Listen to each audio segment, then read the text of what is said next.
If you're just joining, hello and welcome.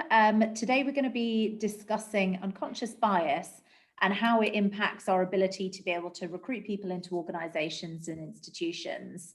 Now, for those of you who are coming from the CIPD, you'll know that we had a really stimulating conversation last time. We had Andrew, Tally and Lou, who sadly can't make it today, but instead we have Cynthia, who's going to bring a really fresh perspective on a very important and what is starting to be a slightly contentious topic as well.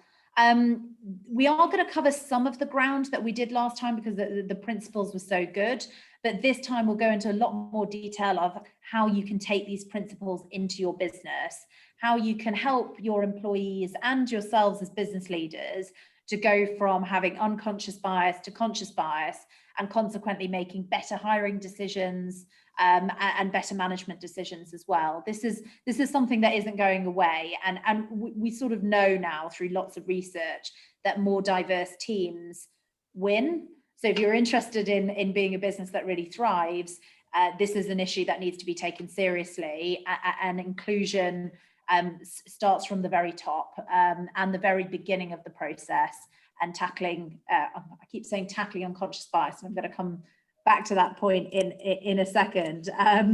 But without further ado, I'm going to introduce the panelists, and I want you to just introduce yourselves and also talk about why this topic is important to you. So Andrew, I'm going to go straight to you first, please.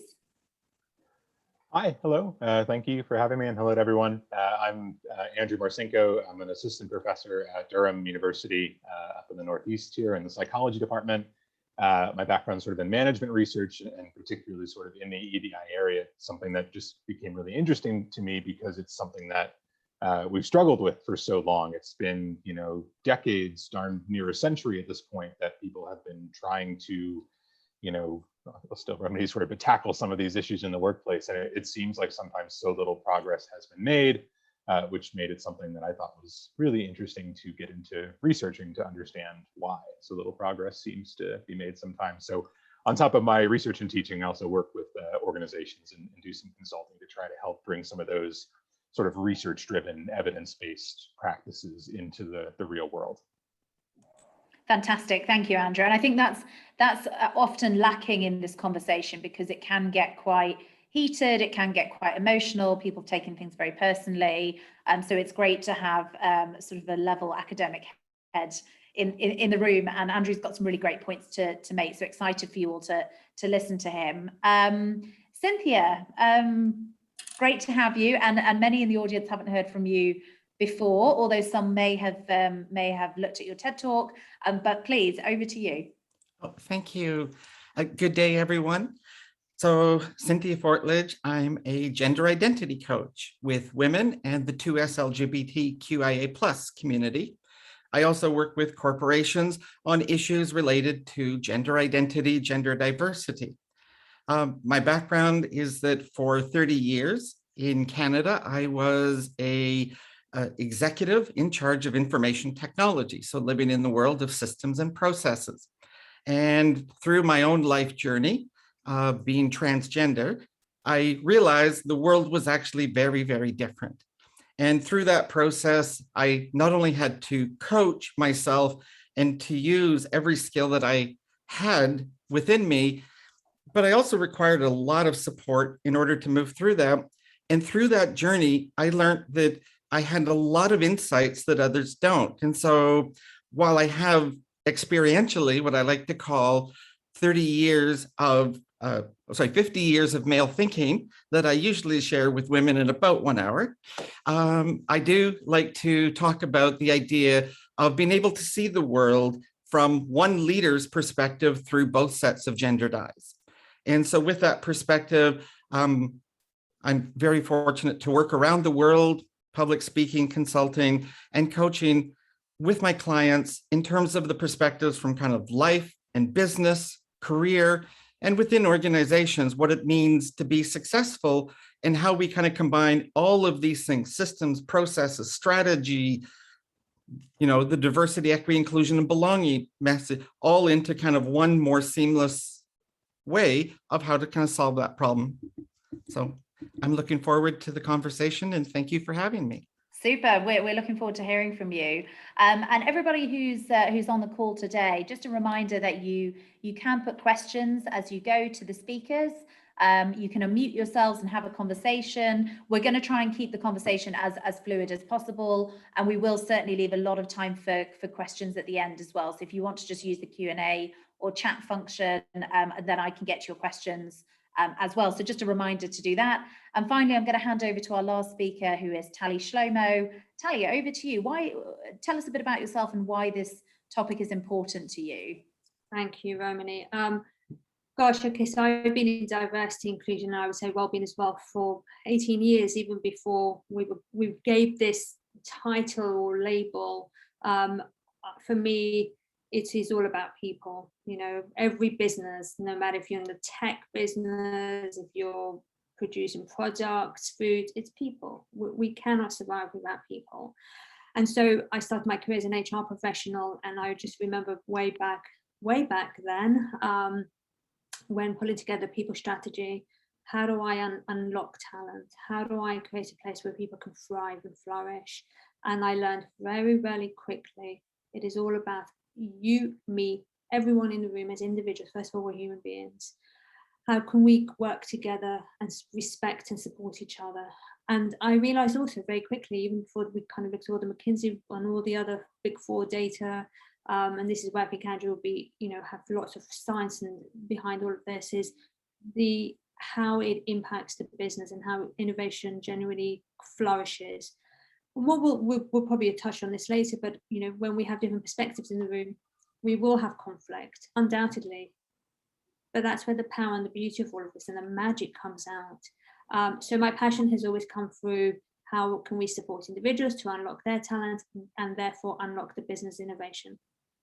Absolutely, and something you just said there is we will have conflict, and actually diverse teams often feel much more uncomfortable for organizations because it lack of homogeny means that you've got lots of different points of view, but that doesn't mean to say the outcome isn't better. So we should try and find ways to work through that discomfort.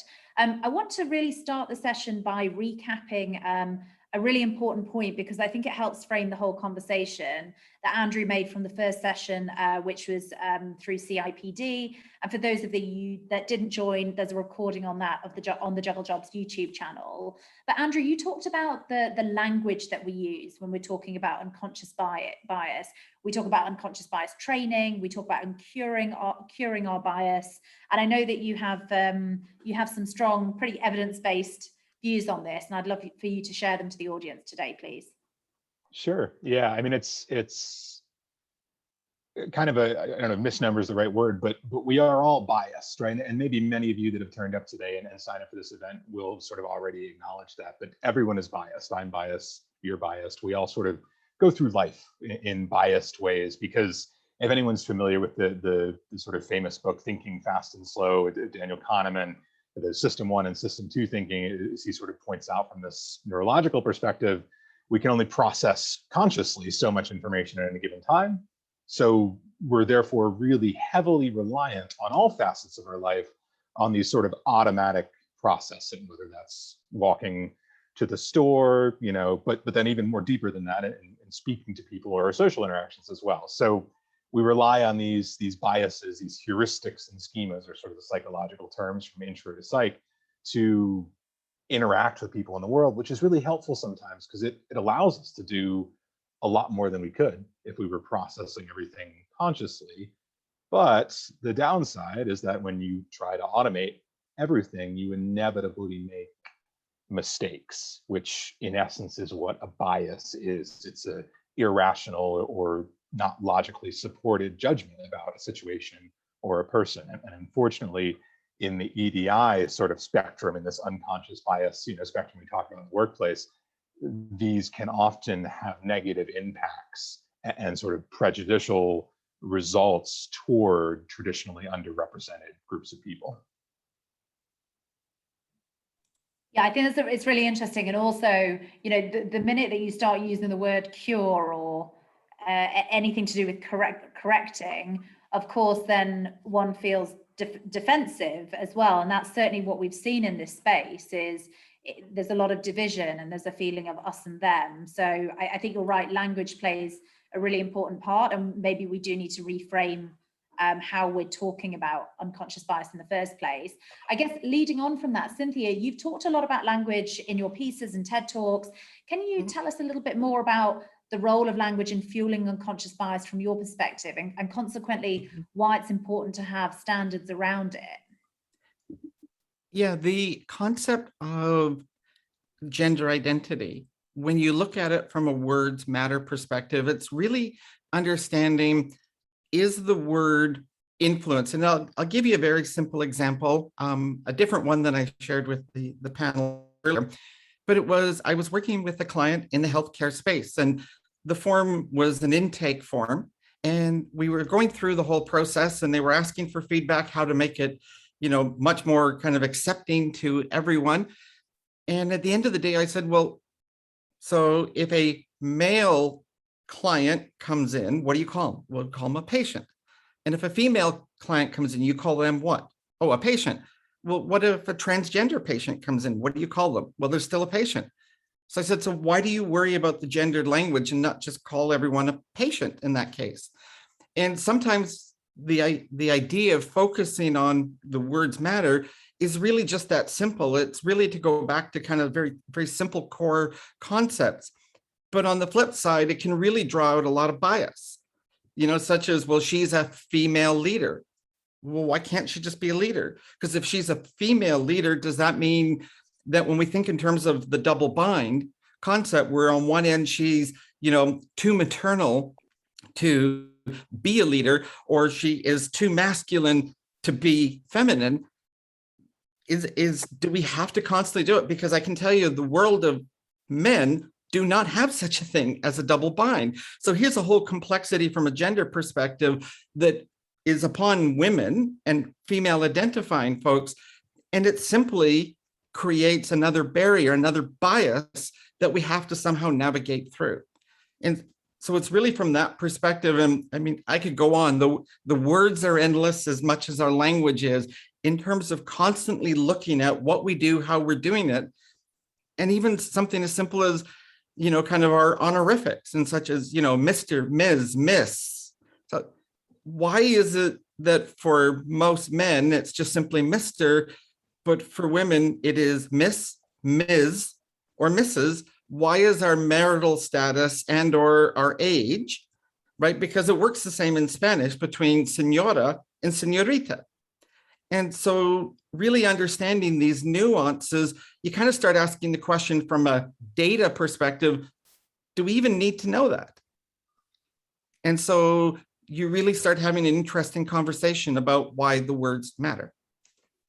Yeah, and going on that topic, but slightly off topic, we were having a really interesting conversation before the session today about the term hi guys, which is one of those things that is so embedded in, I said I thought it was British business culture, but you mentioned that it's really a global issue. And I've founded a startup which has a mission rooted in gender equality, and I cannot get out of the habit of saying it almost because it's an unconscious greeting, but it is gendered, because I don't say it to a group of women. So of course, on some level, there's unconscious bias there, and we talked through the impact that it has for the trans community when you say things like that. So hi folks and hi everyone is a good practical alternatives for those that are listening.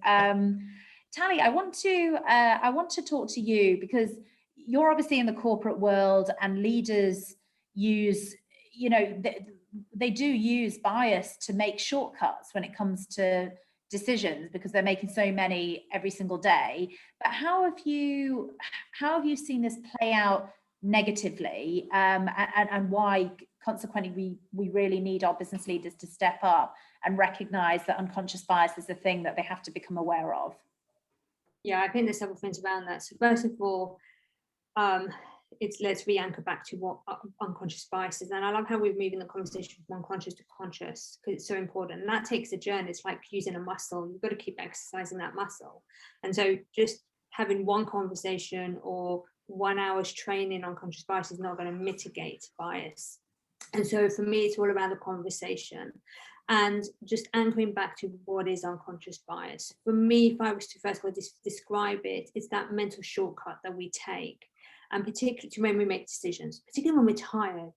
You know, and you know, the example you just gave, Romany, is like for you, you're kind of greeting people unconsciously, hi guys. It's a habit, and that is what unconscious bias is. It's habits that we've picked up, and that somehow we've got to keep working at interrupting them.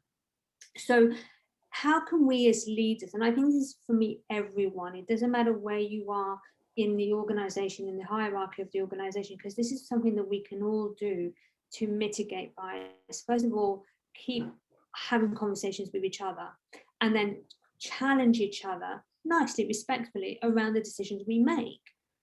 And so I host action learning sets, really great concept to bring everyone in the room together, and one person shares a business challenge that they're going through right now.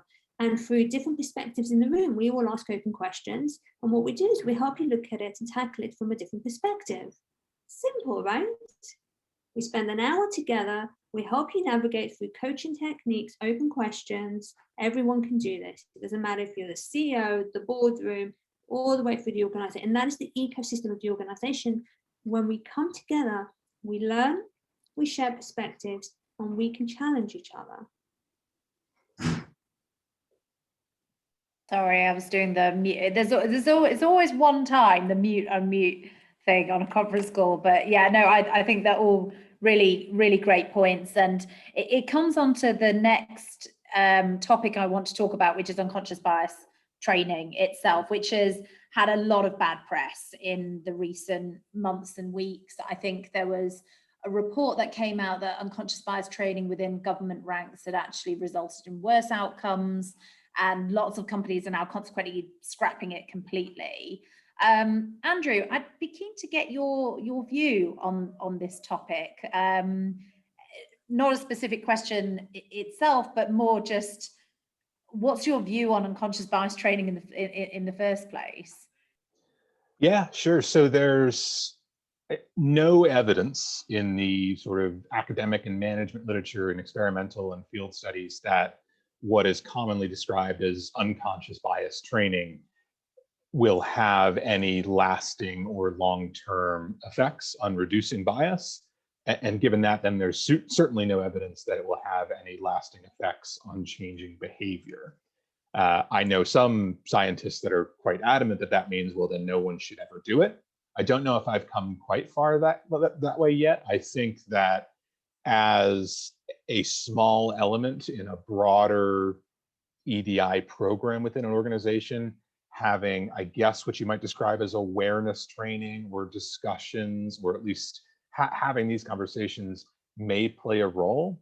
But as far as being evidence-based practitioners, at least, there have been several pretty significant, what we call meta-analyses, which is a paper that reviews the results from hundreds of other individual studies.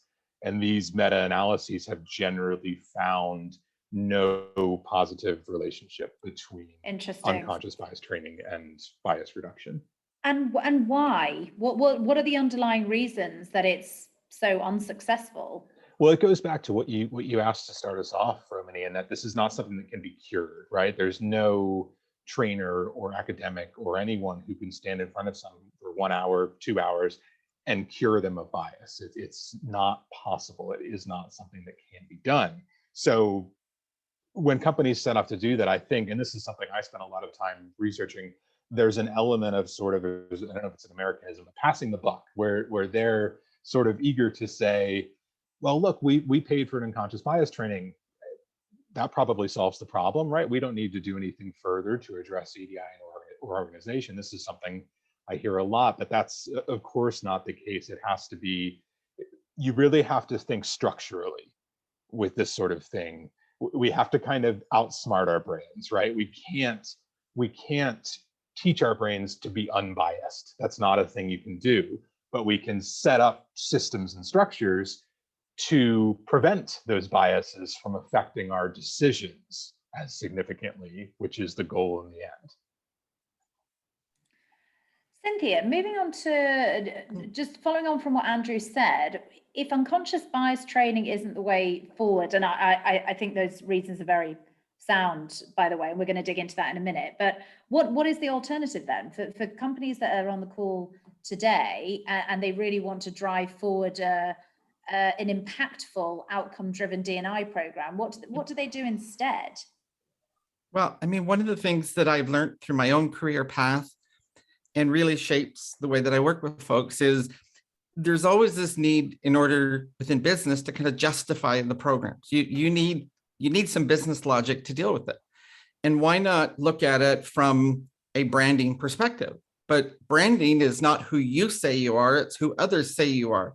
So the question is, if you've created this impression in others of who you are, does the culture of your organization match? And if not, then you have, because every organization will have a culture. The question is it the one you want? And so you go down this process of creating an intentional culture, and that drives everything, because that really brings, from a corporate perspective, you know, the idea of the mission, the values of the organization, the vision, and putting it into systems and practices within an organization. That includes this whole aspect of the diversity piece in how we really address it. So it's really getting down to looking at developing intentional cultures within an organization that actually build the brand, support the brand as the financial investment that you're making, and making sure that inside the organization it is lived and experienced the same as it's perceived. And obviously, if the brand is not perceived the way you want, well, then you definitely need to not only change the external branding, but you need to change your internal culture in order to match it. Part of that culture is this idea of the diversity, equity, inclusion, and belonging within an organization. And of course, the belonging, right from Maslow's hierarchy of needs, is the simple aspect of the convergence of the idea of diversity, equity, and inclusion in a holistic manner, all coming together. And the center point of that is the idea of belonging. And that really is about setting the culture of the organization. Yeah, understood. Because actually it sounds like what's happening here with unconscious bias training is the tail is wagging the dog a bit. What you're saying is you need to have the why as crispy clear. The outcome is diversity. That the how is your culture and brand, and does that kind of reflect the values to get to the outcome that you're looking for? And one of the tactics that might be adopted is, you know, some awareness around conscious and unconscious bias during a recruitment or management process, for example. But as a standalone tactic, that is not going to fix the problem. And if anything, it goes the other way. Okay. Yeah. Tally, how have you seen, you've been sort of driving forward D&I for years now. What is the role in unconscious bias training in your world that you see, either positively or negatively? So I think I echo so much of what we've just shared. I'd say unconscious bias training has a role to play to at least start the conversation. Because unfortunately, there are still some people who are, what is unconscious bias training? What is unconscious bias? Oh, I don't have bias. As Andrew clearly said, we all have bias. So I think it's great to have those sessions that can at least set the foundations. Because I'm a great believer, we've got to set the foundations in order to build the structure of the house. And so that's what it does, first and foremost. Second of all, how do we build from that? Well, I think that is where all the structural interventions comes in. So this is about how, for me, the way I usually describe it is around how can we interrupt the bias? How can we short circuit and disrupt the circuit that we have been in, the habits that we've picked up over time? So whilst unconscious bias training does not help mitigate long-term results, positive outcomes, what it does is it sets the foundations for us. The interventions, for example, because I'm really keen that, you know, everyone here today walks away with one or two really nuggets of practical things we can all do. So I've talked about action learning as one, where we can have different perspectives in the room in a very structured way, informal but structured, that can help us invite different perspectives, listen to different perspectives. And what it does is it really helps us in a very structured way to hold the room, hold the space. Because how often do we just hold the space? The second one is equality impact assessments. I love them because they are structured. Until you become quite comfortable with looking at everything that you do from a D&I perspective, this gives us a very structured base. For example, recruitment. If we just take an equality impact assessment and inclusion, what we do is we ask ourselves certain prompt questions at every stage of the recruitment process, starting way before we write the job description. Why? What is the role? And then again, you have different perspectives in the room. And you have those conversations where you capture different perspectives and insights, because what typically happens is the hiring manager will write the role profile based on the person that was in the role or based on a image of who they are.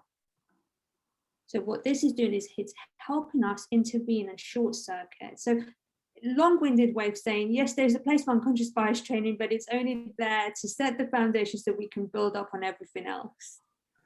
No, I think it's a really good point. And I want to isolate the recruitment process itself, because that's one of the key areas and where it all begins, right? Getting people actually actively into the organization.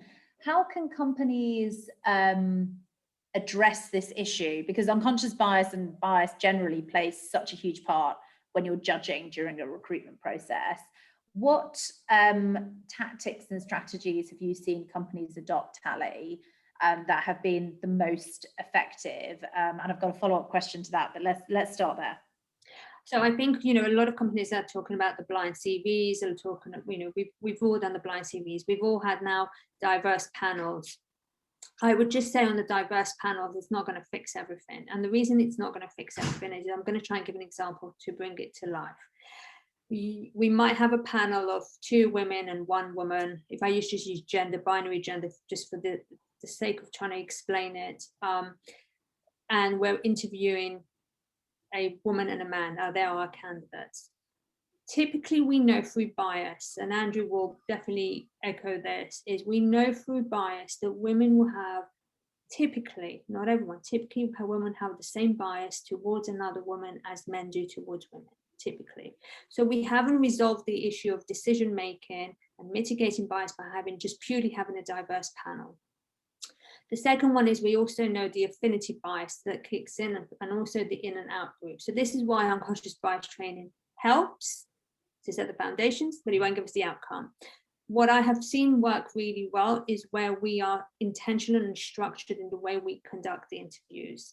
And yes, having all the rapport building is fundamental, but it comes back to what are we looking for? Are we now really intentional about culture add,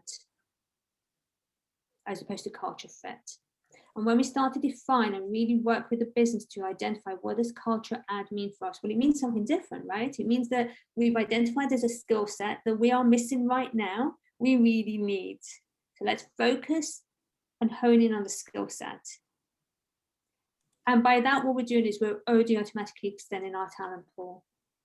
What do you mean by culture add, not fit? Well, what we typically do when we are recruiting, we say, oh, we want a real good culture fit. Well, culture fit is somebody that looks like me, talks like me, behaves like me. But if we really want to move the dial on diversity inclusion, we want somebody that can add to the culture that we currently have built, which is someone that looks different from me, speaks differently from me, behaves different from me, that can complement and different perspectives. And that's why coming back to defining what is diversity, what is inclusion, what is belonging. Cynthia, I loved it when you talked about Maslow's hierarchy of needs. Only just yesterday, I was talking about this as well, pivoting towards that, because some of this is, it's science. The psychology of this comes way back. And, I think sometimes anchoring the psychology of this helps us move the conversation slightly differently. So the culture add is around what different perspectives and skills do we need. And that helps us then to start to define properly what is diversity, what is inclusion, what is belonging. So direct question for you. Where do you think you are on your journey of understanding your unconscious bias and bringing it to the conscious? Me personally? Yes. Oh, I have to work at it all the time. Even though I I live this, I breathe it. Look, I've even got 2 books here. It wasn't just to show you guys, it's actually because I'm always reading things. One is on race and well-being, right? So I always have to work at it. It's because it's a habit that we've picked up since the age of 3. And even though I live and breathe this, not only just from a work perspective, but a life perspective, I have bias. Of course I do. I have to keep interrupting my bias. And the way I do that is I have so many robust conversations. I invite people to say to me, Tally, what are you doing? I want them to challenge me. I seek that feedback, because unless I have that feedback, I will be in my bubble. And absolutely. And you need to be challenged by different perspectives. Yeah, it's good.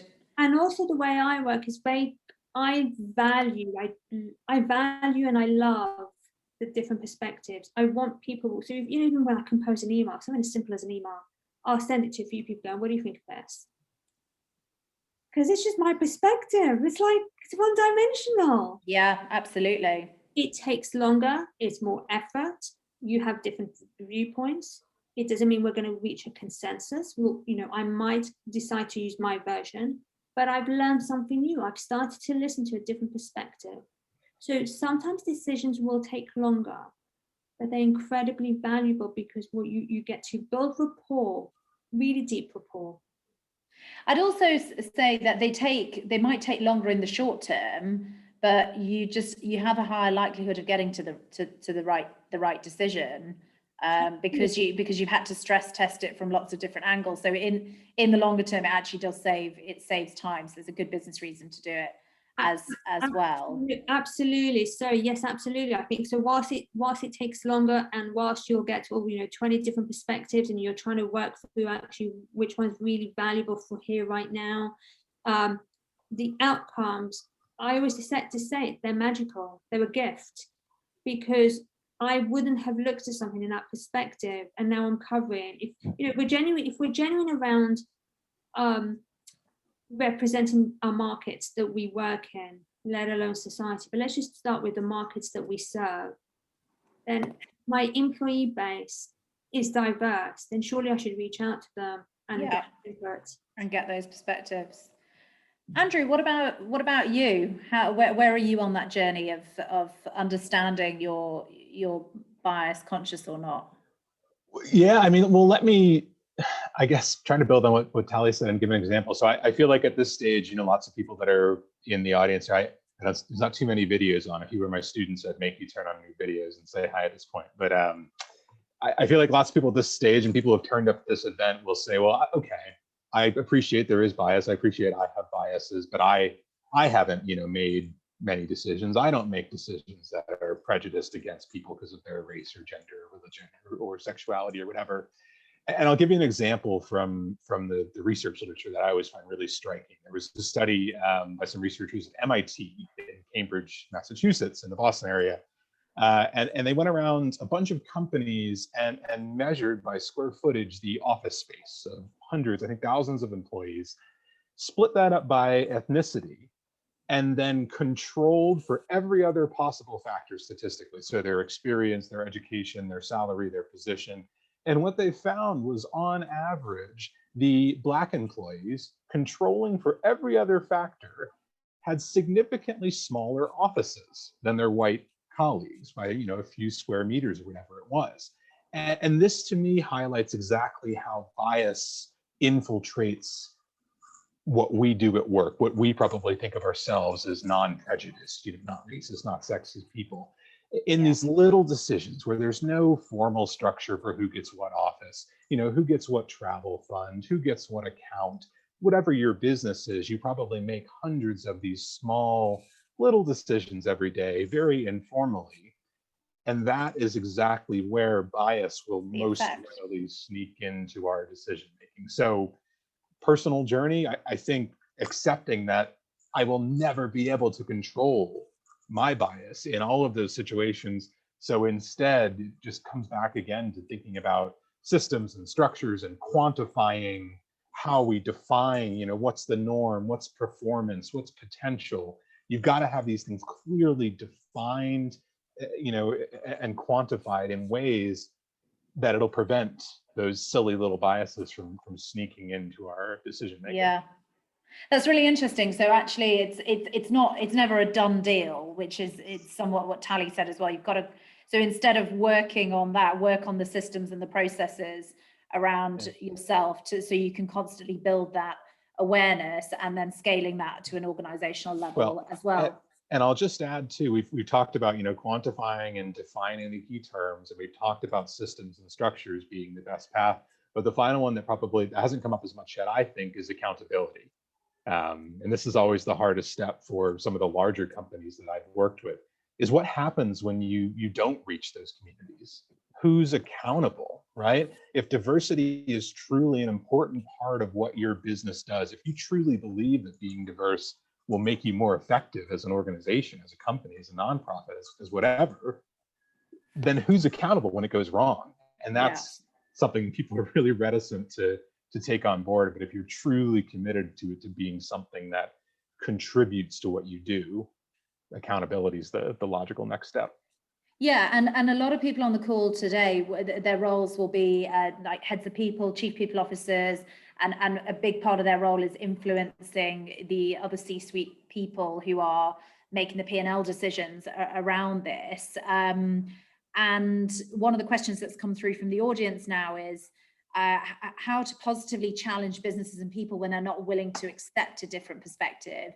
So I guess talking about that influencing piece, how do you overcome that hurdle first? Cynthia, I want to turn to you for that question.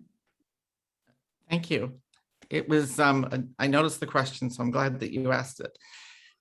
I think for me, what I found was that in order to truly be a good leader, and, I had a 30-year career that ended in the C-suite. And what I realized is, of course, as Tally talked about at the very beginning, business is all about the people. There's stuff you do, but that's not why you do it. And so in realizing that's about people, this whole idea of, well, how do you get there? Well, one of the very first lessons I ever learned in my early management days, I'm talking in my 20s, was I can't change anyone else. I can only change myself. And that was a really important lesson to learn, because what it meant was, in the recognition of this conversation, is that I need to find a way to navigate that process. So to the question that was asked, I came up with this idea of acceptance without understanding. And it really turns the way we think on its head. And I'll draw it right to the conclusion of the author. So the concept is very simple. It is the world today, we've all been taught we're human, we're curious, we love to ask questions. Why is a question that we ask in order to gain understanding? So therefore, as a society, we generally need to understand in order to accept. Except when it comes to diverse people and in situations where you're dealing with diverse groups, you have this challenge of, how could you possibly understand everyone's journey? I mean, there's 30 of us on the call. There's 30 unique journeys represented on this call. There is absolutely no way you can know everyone else. So the only thing you can do is accept that all of the folks on the call are human beings and they're all unique. And so when you get to this question of, it is not your job, and I would suggest you are incapable of changing someone else's mind. You can influence, but you cannot change their mind. And really, that's one of the problems that we see in society today, is that everybody is so busy with making sure you understand me that I am going to shout if I have to, that we get everybody just sitting there shouting and nobody's listening, to what Talia talked about. So we've lost the ability to not only actively listen, we're just not listening because we're so busy trying to think we're going to shout loud enough to convince everyone else. Instead, what we need to do is to accept that they're human beings, they're different. They have a different frame of reference to this conversation, and they will not change because you somehow, have the power to make them change. And so I like to say, you need to start this idea of acceptance without understanding. That opens the door to the conversation, a safe space. And you have the conversation. And again, Talia had touched on it. There's so many opening remarks that were amazing. And this whole idea that we're not going to agree, and that's okay. So you start with acceptance without understanding, but you grow to acceptance with understanding at kind of a maturity level. And that only comes from the dialogue that gets created through this process. And so while you can feel that, you are never going to change them, you're never going to convince them, but if you can simply have the dialogue and continue to have the dialogue, you may find that you both move to a better place.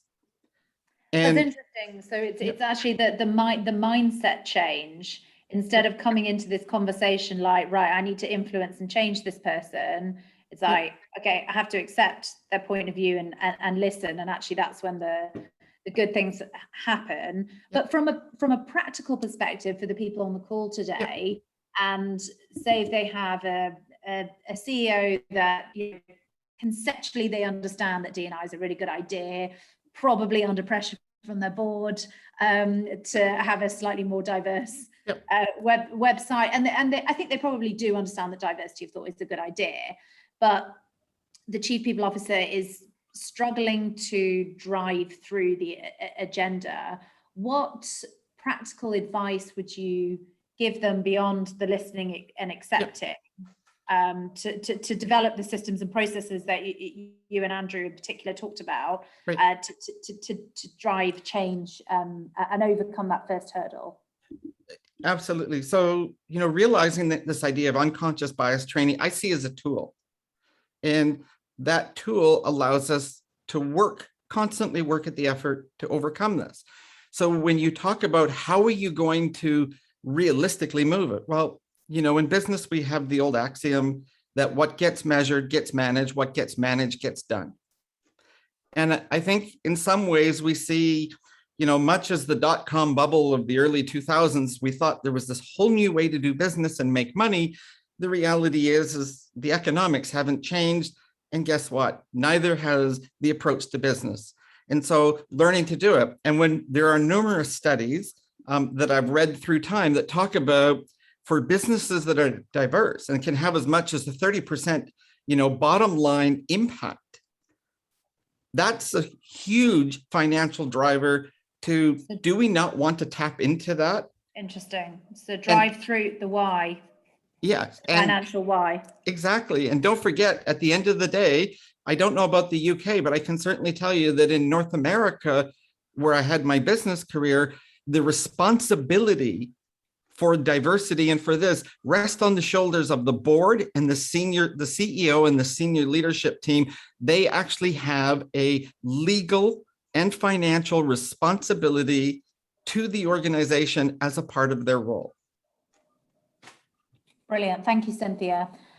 We've got a few more minutes, so I want to just move to audience questions. We've got some coming through on the chat and some coming through privately. Got a really interesting comment from Helen that I want to share. Sometimes I find it hard to differentiate between a biased comment and an unbiased one because the line could be unclear.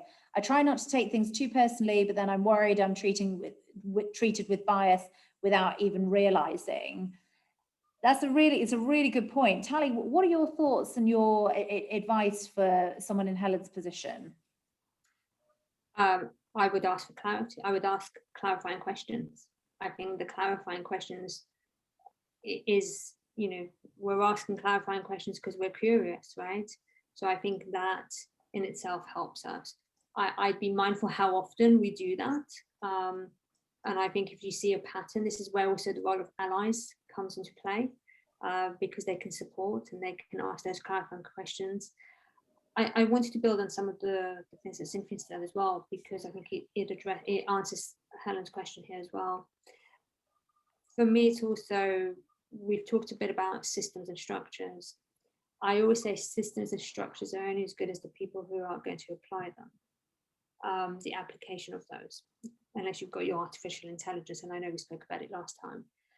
What I wanted to touch on that is, for me, it all starts with engagement. So that the learning, the education, the conversations, role models, having those really uncomfortable conversations, I know we hear this now a lot, getting comfortable with being uncomfortable, but having conversations about things that aren't in our bubble, so we start to come out of our bubble, and Helen, I think that is also a really nice way to, arrange a session where you can all just talk, we can even talk about what's happening this week, right?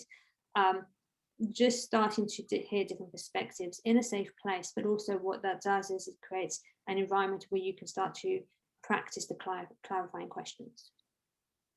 Interestingly, the football has probably been one of the least diverse topics of conversation. 90% of the population just think the 10% are complete idiots, which is pretty nice to see. A lot of people on the call are running small businesses and therefore don't necessarily have the resources and the time of a much larger multinational corporation. This is probably, I'm going to direct this question to Tally. As a small business with limited resources, where should you allocate time and budget to improve equality, diversion and inclusion as a starting point? Oh gosh, so look, I've worked with small budgets for many years. I can say this from experience. Leverage on the people in your organization, leverage from all the goodwill that's out there, and really do start with I call it engagement, but many people call it education, learning, conversations, everything that comes under that bucket, because we need to learn from each other's life experiences. We need to just connect on a human level. The emotional connection is so important. How do we do that? Well, we can create a book club, we can watch a film together virtually, right? Film club, we can create environments where we can learn, discuss, share. The structural stuff, yes, then we can start to look at, let's pick recruitment. How do we recruit? Really have the conversation around, are we recruiting for potential? What are the skills we need? How are we going to write our role profile? What's the language we're going to use? You can create a little circle. I don't want to call them working group, but a little circle that can help you start, and you start to get different perspectives. Don't make it too big, just 3 people, hiring manager, somebody in HR, somebody from the business, or different levels in the organization. So, and be intentional around who you invite to be in that circle, that can give different perspectives on how the role profile has been written. So there's some real tangible things we can all do without needing any budget. We don't need a budget for a book club. We all hopefully buy a book, or we do, watch a TV. There's so many documentaries. Pick up a newspaper. So we can start with 0 budget. Even the process, we can be intentional on how we invite people for different perspectives. Yeah, and I would, I'd probably just share our own experience at Juggle here, because for those of you that know the organisation, we our sort of underlying mission is rooted in gender equality, but obviously we kind of share a broader interest in diversity in general, and we have various different aspects of the platform and the way that we approach things that tackle that. But when people ask, I say you can't fight all things on all different levels. We're not HSBC, we're a small challenger startup, and we want to shift the needle in this direction and get really focused. So for small businesses, actually, I think deciding collectively on like the one thing that you want to do. Of course, you can be intentional about all the other things as well. There's lots of quick wins out there which we can share with you all, but I think being focused is actually a great idea. On that note, Andrew, I wanted to just ask a question from the audience that's come through privately about the broader D&I initiative, because we talked about unconscious bias just being one sort of tactic, maybe not the most effective one as well. What are the other strands that make up the more effective strategies that you've seen?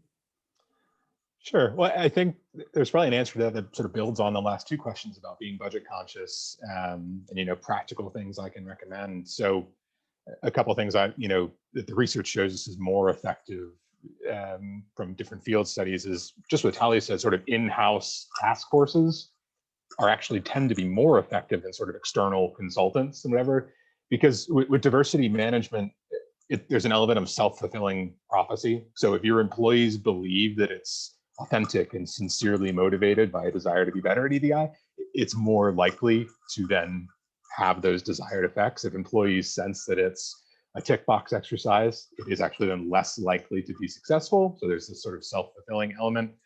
And another study that's come out recently, a couple really interesting studies I thought, is looking at how who delivers the message affects its effectiveness more or less, and sort of frustratingly, in a sense, but a couple studies have found that when these diversity management messages are delivered and supported and implemented by members of the dominant group, so in the UK, typically white men, for example, they actually can be more effective in the organization. There's a hypothesis is that people perceive BAME, people who deliver EDI messages, as being self-interested, for example, and therefore they're less receptive, which isn't true and isn't ideal, but in the end, for making things effective, it just highlights the importance of having allies who are vocal from the majority groups, and not just leaving this all to people from those traditionally underrepresented groups